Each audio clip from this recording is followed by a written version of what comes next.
If you're finding yourself struggling to get out the door on time, having a crazed and hectic morning with kids trying to rush out the door, then this video is for you. I'm going to walk you through my top tips for having a seamless and simple morning routine when it comes to kids and getting other people out the door and motivated to start the day, because heaven knows I've been there and I've come up with some strategies that have been absolute game changers for me and my family.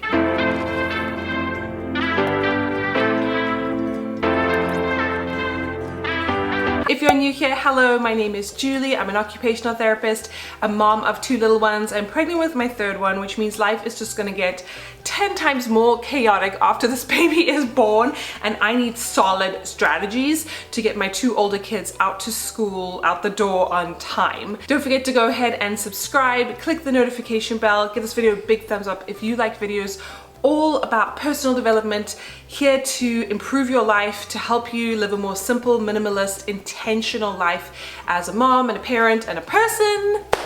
And let's get started. The reason why I started thinking about this even more is because we were struggling to get our kids out the door on time, and my husband was feeling like he was doing everything. You know, I am pregnant, so I have moments where I feel a little bit flat. If you've ever been pregnant, you probably can relate to that. And especially that first trimester, you know, I was feeling super drained of energy. I wasn't feeling well. It was a struggle to get out of bed. It kind of got to the point where I think he felt like he was doing a lot of the morning routine, and it wasn't as fairly distributed as we have done it in the past.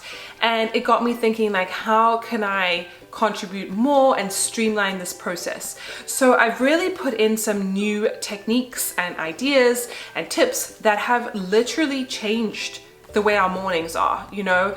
And when things do happen, because they do, like kids oversleep, why don't you do that on a Saturday? But when things do happen and things kind of go wrong, if you want to view it like that, we're just better equipped to cope with it, and it happens far less frequently than it did versus like every day where we were like scrambling. So as everyone will tell you, with a good morning routine, it's all about the night before, and yes, that is true. So I'm trying to go to bed earlier so that I can wake up a little earlier, and I've realized even with going to bed earlier, I still don't want to get up in the morning.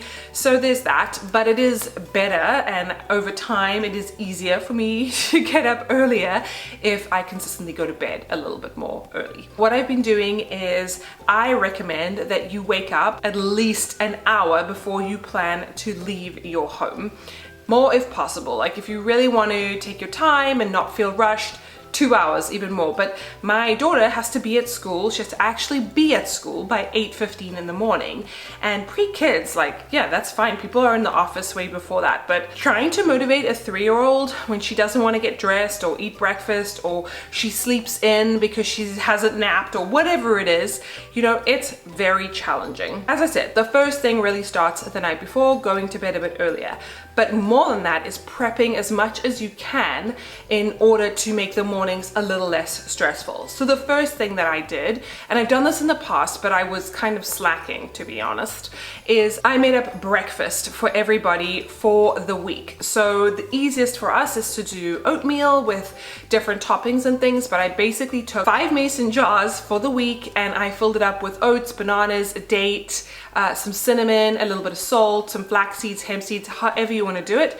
Put them in the fridge, and then in the morning, if my husband gets up first, which usually he does, then he will make the oats on the stove. He literally has to pour in the mason jar, add some water, and cook the oatmeal for them.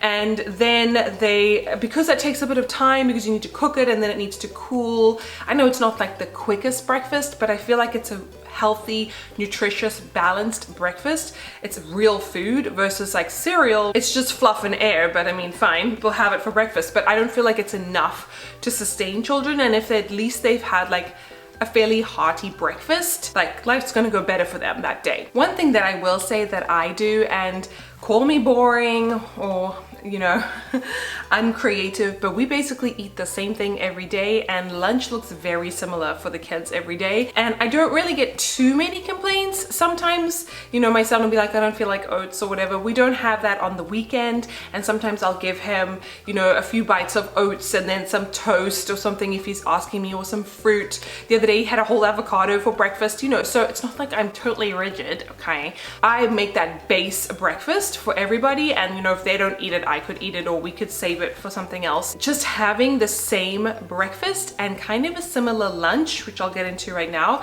makes these habits automatic, makes them streamlined. You don't have to think about it. And with the oats, I could probably make all of it on Monday morning or Sunday night or whatever it is, and I have it for the whole week, and it works really well to cut down on time and also on like cleanup and everything, because everything's already added in there. The same with lunch. So for my son, I basically give him the same variation of things, and I'm not trying to get super creative and reinvent the wheel. He gets a snack at school, which is a little bit different every day and every week, so he has variety. Plus we have variety in other ways. It hasn't ever been an issue for us, but if you're finding like you need to get super creative with lunch, that takes a lot of time. My mom always used to make us lunch the night before, and I haven't 100% got to that point, but I do make as much as I can the night before, and then I toast him like a little bagel, put some cream cheese on it, and that I do sort of fresh in the morning, so it's like a little bit warm for him, and it's not like stale from being in the fridge. Like bread really dries out if you put it in the fridge overnight.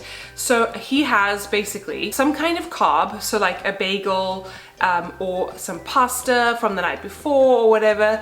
That's kind of like the main energy source, and then I'll give him some nuts and some fruit, which will either be like a clementine or berries or apple or something like that he can easily eat. Typically that's what he'll have for lunch, like those three components, and then sometimes I would add something exciting if we had it, but other than that, that's what he has. And then when he comes home from school, he'll have some kind of snack. So I keep it super simple, same lunchbox, same containers basically. I try and do the berries and the nuts as an example the night before, so I just literally throw it into his lunchbox that morning. Super simple. Same with like water, same water bottle. I don't have a million, we just stick to one, and it makes it so much easier for us to keep track of things and to actually use the things that we have. The same thing goes with clothes. So one great choice of a parent is that you can buy all these cute clothes for your kids. Let me tell you, they don't wear them, at least mine don't. So my son doesn't really care about clothes as long as they are comfortable. He loves if they have like a monster on them or a truck or something,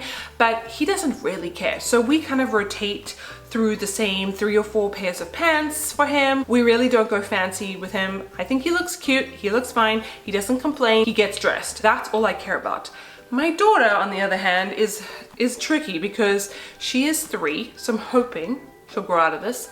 Let me know, the moms with older girls, if this happens, but she doesn't want to wear most of her clothes. She wants to wear very specific things or nothing at all, and obviously that is not going to work for school. We do struggle to get her dressed in the morning, and this is why giving ourselves a lot of time for her to wake up and to play and to kind of get distracted while she's playing. It's much easier for me to dress her that way when she's not 100% focused on saying no to me when it comes to getting dressed. She likes to dress herself, but that's only if she actually wants to get dressed. So that's where our biggest pain point comes in with getting ready in the morning, is that she doesn't want to wear clothes. And if she just got dressed the first time, it would literally take 3 minutes, but because she gets dressed and then 10 minutes later she changes her mind and then she doesn't want to wear warm enough clothes and all this kind of stuff, it takes us a while.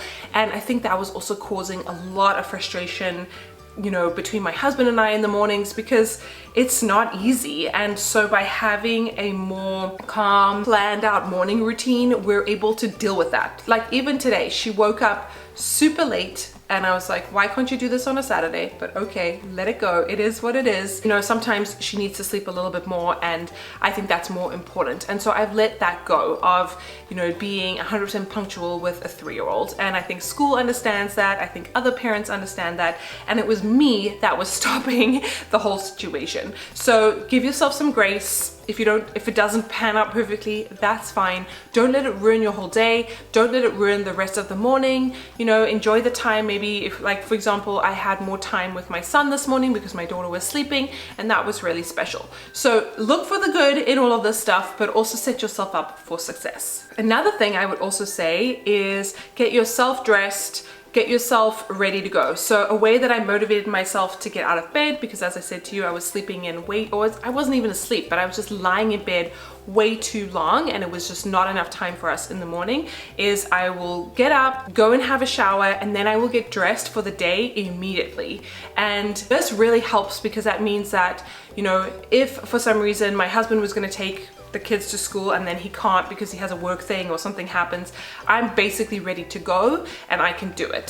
Or, you know, it just means that I don't have to go back and dress myself after the children. I'm ready to go immediately, and it saves a lot of time. So just like, you know, packing a bag, a backpack, whatever, lay out your clothes the night before, just know what you're gonna wear and get dressed, ready to go, even if it's like an hour before you need to leave. Another tip that I found is super helpful is that we kind of allocate tasks to each parent. Kind of just happened organically, but it's so much easier if you kind of each know what needs to happen. I do think we both can easily do the morning routine on our own easily. Maybe that's an oxymoron, but you know, we both know what needs to happen for the most part. The way we've automated it makes it easier for us. It's really just like autopilot. When you're like groggy in the morning and you're not really awake yet, you can still do the basic things, and it definitely saves on time and mental energy. And then my last tip is kind of a weird one, but let's go with that, okay? If you can, I would recommend, just having experienced this now, living in the neighborhood or living close to school, especially when your kids are really little. So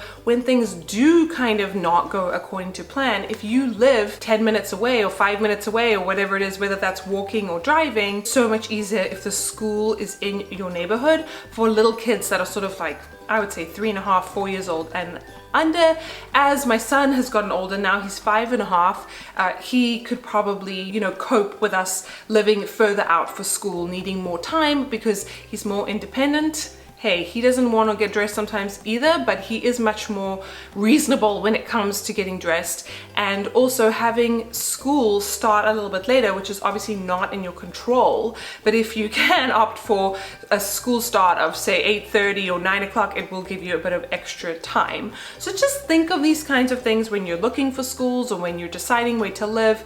It does definitely make things better if everything is close by and in the neighborhood. I know that is not always possible, but if you can find like a little preschool or something for your younger kids that is close by, walking distance or a very short drive, it'll save you so much stress. All right, so I think those are my top tips for having a simple and seamless morning routine. I hope you will try them out. Please let me know which ones resonated with you the most, which ones you've tried. If you have any additional tips, send them my way. Thank you so much for watching. Make sure you check out all the resources down below, my mini course, my signature course as well, the Organized Mom, and don't forget to subscribe, all those good things. You know, give this video a thumbs up if you like videos that are here to improve your life, especially as a parent, and I will see you in my next video.